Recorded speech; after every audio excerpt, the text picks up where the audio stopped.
신앙 고백 우리 하겠습니다. 나는 전능하신 아버지 하나님 천지의 창조주를 믿습니다. 나는 그의 유일하신 아들 우리 주 예수 그리스도를 믿습니다.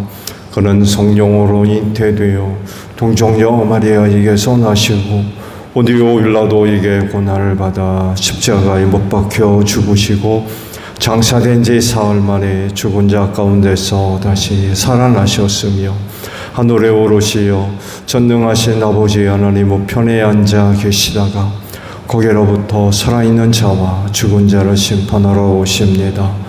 나는 성령을 믿으며 거룩한 공교회와 성도의 교제와 죄를 용서받는 것과 몸의 부활과 영생을 믿습니다. 아멘. 찬송가 301장 부르시죠.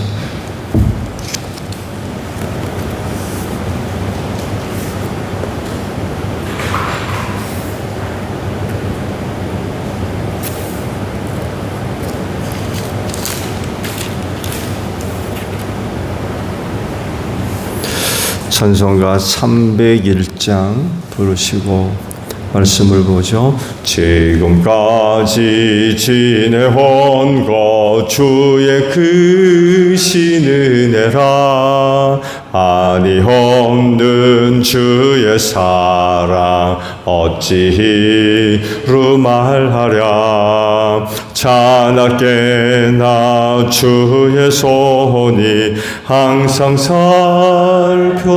살펴주시고 모든 일을 주 안에서 형통하게 하시네.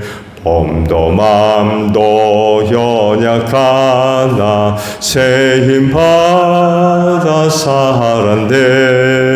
물 붓듯이 부으시는 주의 은혜 족하다. 사랑 없는 거리에 나 험한 산길 헤맬 때 주의 손을 굳게 잡고 찬송하며 가리라. 주님 다시 배올 날이 날로 다가와 무거운 짐 주께 맡겨 벗을 날도 멀잔데 나를 위해 예비하신 고향 집에 돌아가 아버지의 품 안에서 영원토록 살리라. 말씀을 봅니다. 에스겔서 15장에 있는 말씀을 봅니다.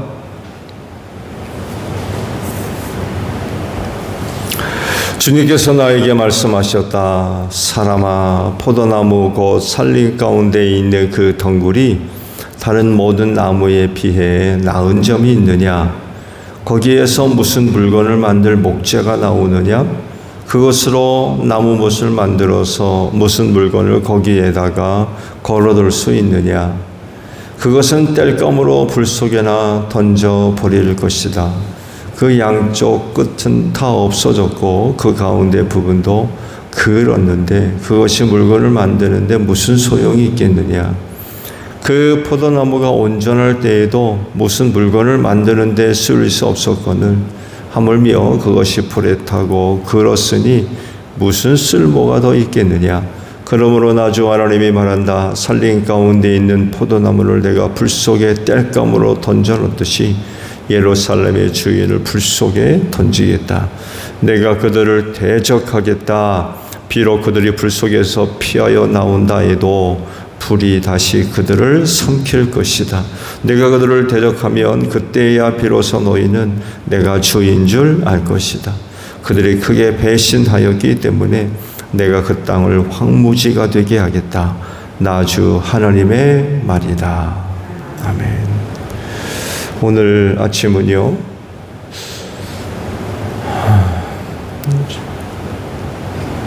2절에 있는 말씀을 함께 나눕니다. 사람아, 포도나무 곧 산림 가운데 있는 그 덩굴이 다른 모든 나무에 비해 나은 점이 있느냐라는 말씀. 나은 점이 있나요? 오늘 말씀 전체적인 내용을 보게 되면 전혀 그렇지 않죠. 하나도 없다는 거예요. 비유의 말씀이죠. 남유다를 그 포도나무에 비유를 해서 앞으로 그것을 어떻게 할 것인지 이제 말씀을 하시죠. 포도나무와 산림을 비교하세요. 먼저 포도나무가 산림 가운데 있다고 전제를 하십니다. 포도나무가 산림에 있나요? 포도나무가 포도나무로서였던 역할을 제대로 감당하려면 밭에 있어야 되죠. 그래야 주인으로부터 가꿈을 받아서 좋은 열매를 맺을 수가 있겠죠. 근데 산림에 있대요. 밭에 있지 않고 산림에 있다는 이야기는 정상적이지를 않다는 거예요. 있어야 할 자리에 없거든요. 정상적인 모습이 아니에요. 그러면 당연히 포도나무로서의 역할을 기대할 수가 없죠.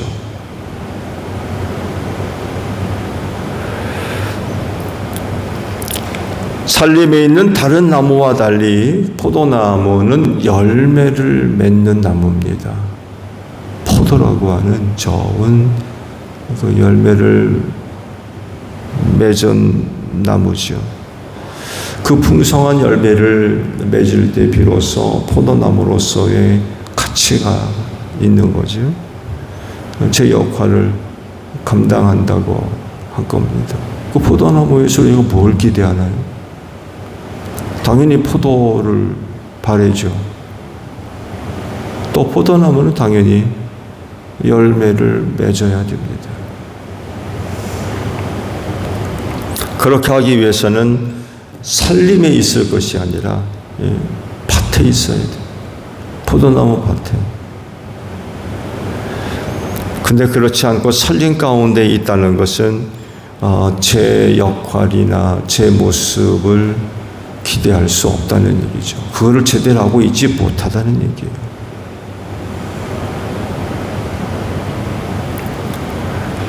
그야말로 산림 가운데 있는 나무, 포도나무 하는 거 보니까 산포도 혹은 들포도를 생각하시면 될 것 같아요. 그러다 보니까 나무 자체에 대해서도 기대할 것도 없고 열매에 대해서도 기대할 수가 없다는 거죠. 이것을 이제 남유다로 비유를 하셔서 산림 가운데 있는 포도나무는 바로 남유다와 같다.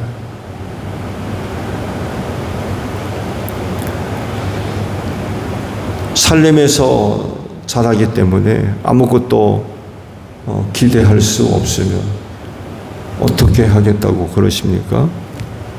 그거를 베어다가 불 속에 땔감으로 던져 놓을 수밖에 없다. 땔감으로밖에 쓸데없다.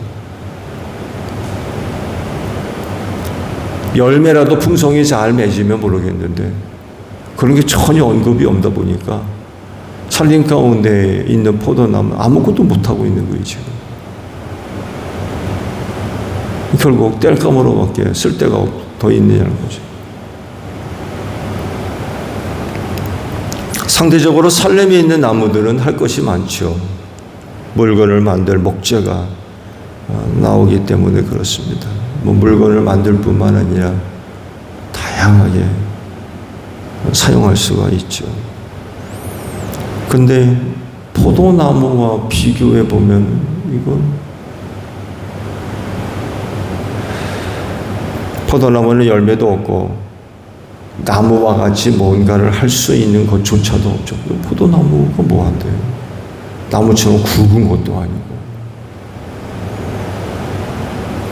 곧게 올라가는 것도 아니고 이거 뭐 살렘에 있는 다른 나무들과 비교해 보았을 때 전혀 열매 맺지 못하면 이건 뭐 어느 짝에도 쓸데없는 그런 상태인 거죠. 결국 남유다를 살렘에 있는 그 포도나무 같이 여겨서 없애버리겠다는 거예요.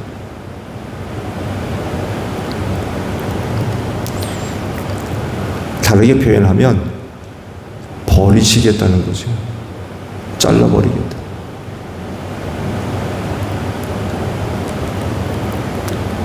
남유다로서는 굉장히 무서운 말씀이죠. 그 하나님에 의해서 시작을 했고 존재해야 될 그런 나라와 민족이 하나님이 버리신다고 그러면 이건 뭐 희망이 없는 거죠. 근데 참 안타까운 건 그 당시 남유다의 어느 누구도 이걸 몰라요. 그것이 어떤 것인가를 전혀 몰라요.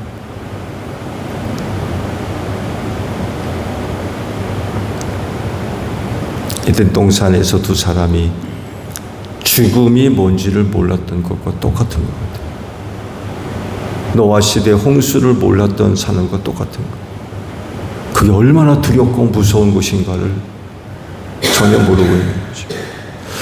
그 에스겔 선지의 말씀을 계속 보았습니다만 해도 아마 이걸 가지고도 말씀이 될 것 같은데 흥미로운 그런 그 표현들이 계속적으로 반복되고 있죠. 뭐예요? 사건 뒤에 비로소 하나님을 알게 될 것이라는 표현들이에요. 에스겔 선지에게 계속적으로 말씀이 임하면서 하시는 말씀을 반복적으로 하고 계세요. 그 일 뒤에 그 일로 말미암아 내가 하나님인 줄 알 거다. 이런 말씀들을 반복적으로 하세요. 여러분 이 표현이 좋은 표현일까요? 여러분 결코 좋은 표현이 아닙니다. 미리 하나님을 알아야죠. 미리 조상적부터 계시된 하나님이 누구며 어떤 분인가를 벌써 알아야죠. 근데 사건이 터지고 난 뒤에야 안다는 거예요.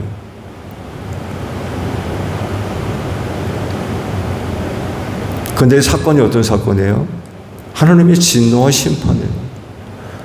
그런 일을 겪기 전에 하나님이 누구며 어떤 분인가를 알아야 되는데 그런 일을 당하고 난 뒤에야 하나님을 안다는 거예요.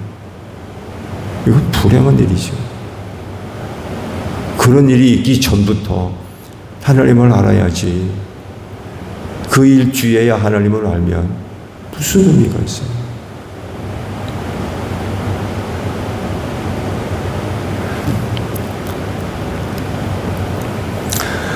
사실 이스라엘은 옥토밭에 옮겨 심겨진 포도나무였어요. 이집트에서 하나님께서 이끌어내셔가지고 젖과 꿀이 흐르는 가나안 땅으로 그들을 이끄셨거든요. 그렇다고 하면 그런 곳에서 하나님을 잘 섬기는 가운데 저은 그런 그 열매들을 맺어야 되죠. 근데 오늘 그 말씀을 보게 되면 그렇지를 못한 거예요. 그런 좋은 곳으로 옮겨졌다고 하면 하나님을 잘 섬기는 가운데 좋은 그런 그 열매들을 맺어야 되는데 살렘의 들포도 산포도 같은 그런 꿀이 있다는 거예요. 어느 짝에도 쓸모없는.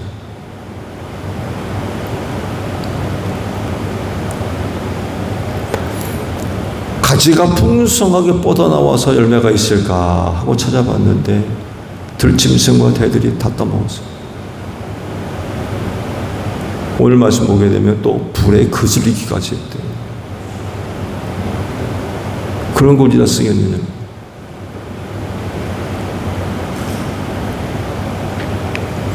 근데 이유가 뭘까요? 그들이 그렇게 된 이유, 하나님께서 한 가지를 지적하십니다. 7절 하반절에 그렇게 된 이유를 이렇게 지적을 하십니다. 그들이 크게 배신했다. 그들이 크게 배신했다. 그것 때문에 지금 그들이 그렇게 되었다는. 무슨 말씀이에요? 성경에서 배신했다라고 하는 말씀은 우상 숭배와 밀접하게 연결되어 있는 표현입니다. 하나님을 배신했다. 우상 숭배했다는 얘기예요. 하나님을 버리고 가나안을 비롯해서 이방이 섬겼던 우상을 섬겼던 거죠. 지난번에 말씀을 봐왔죠. 성전에서 하나님을 섬기는 게 아니라 우상 세워놓고 자기들이 섬기는 신에게 분향을 당하고 태양신까지 섬기고 바벨론 제국에 섬기는 신까지 섬기는 이런 어처구니 없는 일들이 성전에서 버젓이 벌어지고 있었던 거죠. 이렇게 되니까 더 이상 이스라엘은 옥토밭에 심겨진 포도나무가 아니라 산림 가운데 있는 산포도 들포도 같이 되어버렸어요. 하나님으로부터 어떤 눈에도 보고도 받지 못하는 거예요.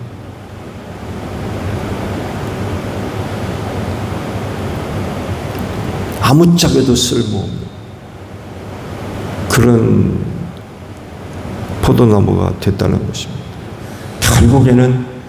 결국에는 땔감으로밖에 못 써요.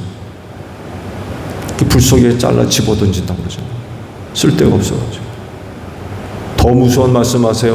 혹 그런 가운데 살아나온 자 있다 할지라도 그 불이 그들을 삼켜버릴 거예요. 남유다 모든 백성들이 다 망할 거라는 비극적인 일이죠. 이것이 이제 바벨론 3차 침입을 염두에 두고 앞두고 하신 말씀입니다. 바벨론 3차 침입을 통해서 남유다가 완전히 망해버릴 것을 지금 말씀을 하신 거죠. 옥토밭에 심겨진 포도나무가 될 거냐, 아니면 산림 가운데 있는 산포도, 들포도가 될 거냐. 그건 본인 스스로가 결정합니다. 어떻게 될 거냐.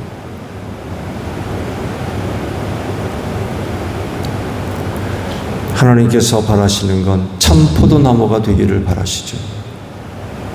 참 포도나무.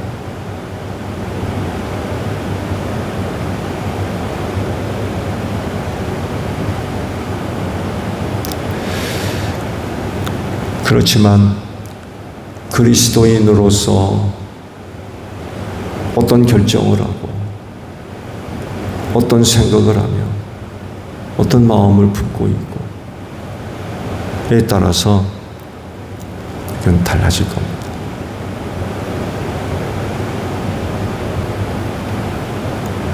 참 포도나무가 되려면 무엇보다도 하나님을 잘 섬겨야 되겠죠. 그분이 주신 말씀에 순종을 해야 되고요. 하나님이 그 백성을 가나안 땅으로 옮겨 놓으신 뒤 바라시는 건 하나밖에 없어요. 바로 이겁니다. 하나님 잘 섬기는 것. 하나님이 뭘 더 바라시겠어요? 조상적부터 약속되어져 있는 은혜를 이루어 주셨거든요.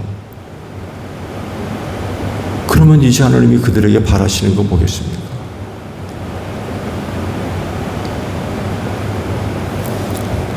하나님 잘 섬겨내는 거죠.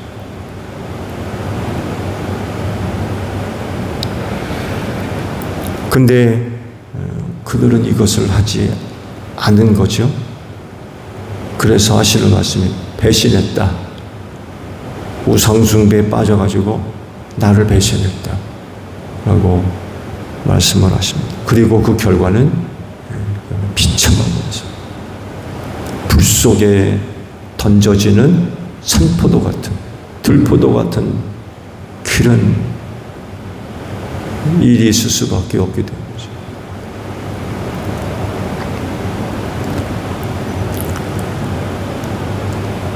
참 포도나무가 되어서 귀한 열매를 맺는 것, 하나님을 섬기는 것밖에 없어요. 하나님으로부터 공급되어지는 그런 그 은혜와 사랑으로 그가 살기 때문에 그렇습니다. 그런 하나님을 버리고 배신자가 되면 불 속에 던져지는 그런 포도나무밖에 될 수가 없다는 거죠.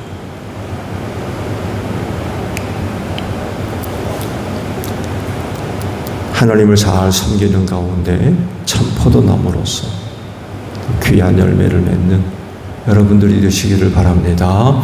주기도문 합니다. 하늘에 계신 우리 아버지, 아버지의 이름을 거룩하게 하시며 아버지의 나라가 오게 하시며 아버지의 뜻이 하늘에서와 같이 땅에서도 이루어지게 하소서. 오늘 우리에게 일용할 양식을 주시고 우리가 우리에게 잘못한 사람을 용서하여 준 것 같이 우리 죄를 용서하여 주시고 우리를 시험에 빠지지 않게 하시고 악에서 구하소서. 나라와 권능과 영광이 영원히 아버지의 것입니다. 아멘. 기도하겠습니다.